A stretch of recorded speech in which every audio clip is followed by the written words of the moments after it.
السلام عليكم ورحمة الله وبركاته.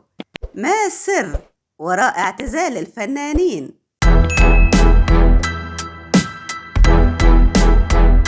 مهنة التمثيل مليئة بالمواقف المختلفة والأحداث المثيرة، واعتزال الفن أو التمثيل أو حتى الغناء هو قرار خطير يتخذه صاحبه بعد تفكير كبير، حيث أن التخلي عن الأضواء والبعد عن الصحافة والإعلام أمر قاسي نوعا ما على الفنانين.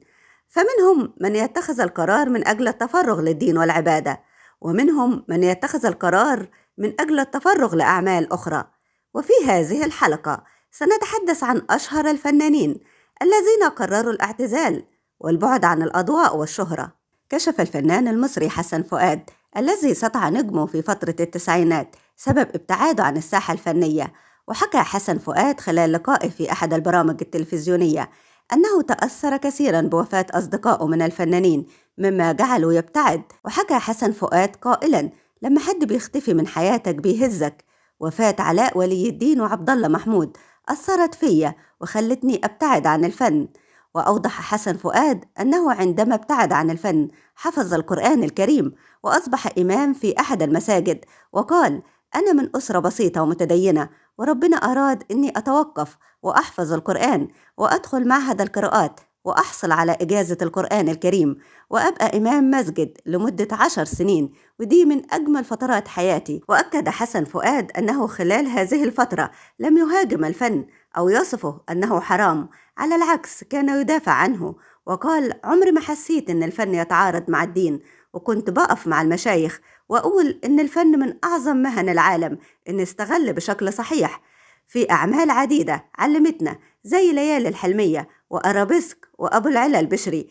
الفن إنك تقدم رسالة تعلم الناس وتفيدهم. وحسن فؤاد ممثل ومطرب مصري اشتهر خلال فترة التسعينات وشارك في عدد من المسلسلات من أشهرها الوتد، وكان آخر الأعمال التي شارك فيها مسلسل خان الأناديل إنتاج عام 2003. وكان الفنان حسن فؤاد صاحب تتر مسلسل أرابيسك الشهير. رغم الجهود الكثيرة لإقناع الفنانة عبلة كامل للظهور إعلامياً أو تكريمها في مهرجانات فنية، إلا أنها رفضت كل هذه العروض، خاصة محاولات الفنانة إسعاد يونس لاستضافتها في برنامج صاحبة السعادة. ووسط شائعات حول المرض والاعتزال ظلت عبلة كامل صامتة ومتكتمة، وأكد الكثير من زملائها في تصريحات إعلامية على أنها تفضل البقاء بعيداً عن الأضواء والتكنولوجيا الحديثة وتمضي أوقاتها مع أحفادها وأسرتها. كان آخر أعمال الفنانة عبلة كامل هو مسلسل سلسال الدم الذي قدمته من 5 أجزاء، ومن بعدها اختفت تماماً عن الأضواء، ويبدو أنه طريق بلا عودة. غابت الفنانة نجلاء فتحي عن المشاركات الفنية والتمثيلية منذ عام 2000، وانغمست في حياتها الخاصة، خاصة مع مرض زوجها الراحل الكاتب والإعلامي حمدي أنديل الذي توفي عام 2018. تقضي الفنانة نجلاء فتحي أوقاتها مع أحفادها وابنتها الوحيدة التي تظهر من حين لآخر مع زوجها في مناسبات فنية، لكن على غير عادتها خرجت النجمة القديرة مؤخرا للمشاركة في الانتخابات الرئاسية. أدلت نجلاء فتحي بصوتها في الانتخابات الرئاسية بمنطقة مصر الجديدة،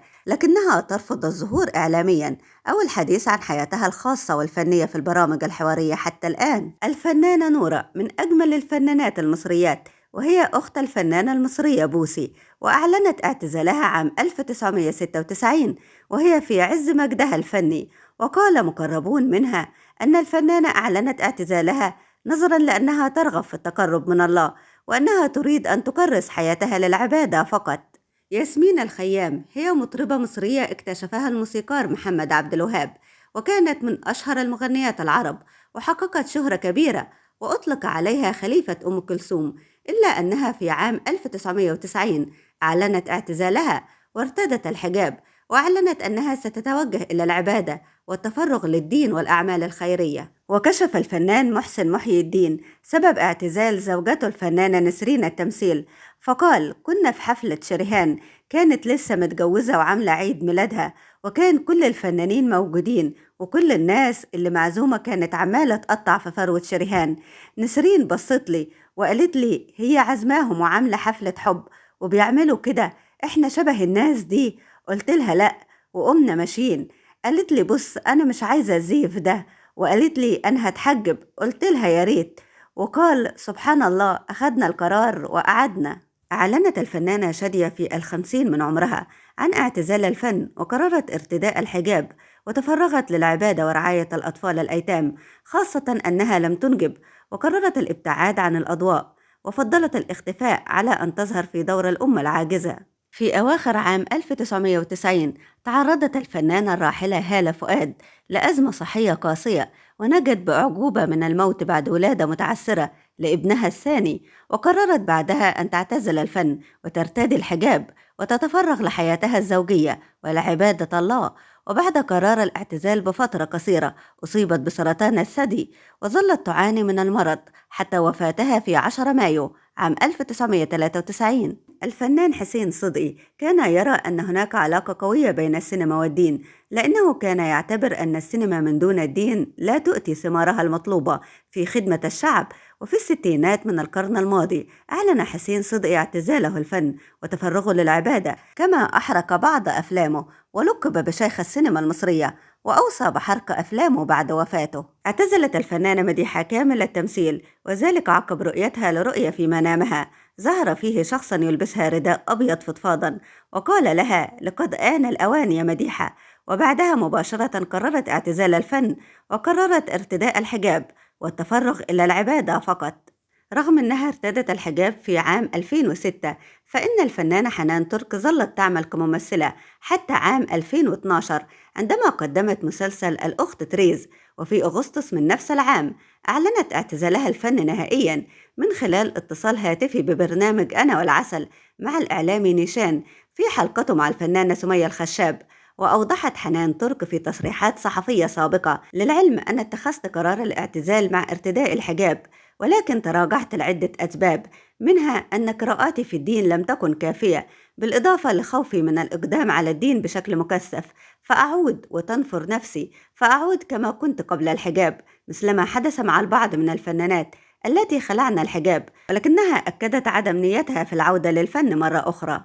قبل أشهر قليلة كانت الفنانة المعتزلة شمس البارودي تقضي وقتها برفقة زوجها الفنان حسن يوسف بشكل هادئ ما بين المنزل والنادي وقضاء الوقت مع أسرتيهما قبل فاجعة ومأساة رحيل ابنها منذ أشهر قليلة. كانت الفنانة شمس البارودي ترفض الظهور في برامج تلفزيونية، لكنها تدلي بتصريحات صحفية من آن لآخر للرد على أي شائعات يتم تداولها عن حياة أسرتها وزوجها، ونفي عودتها للفن مرة أخرى.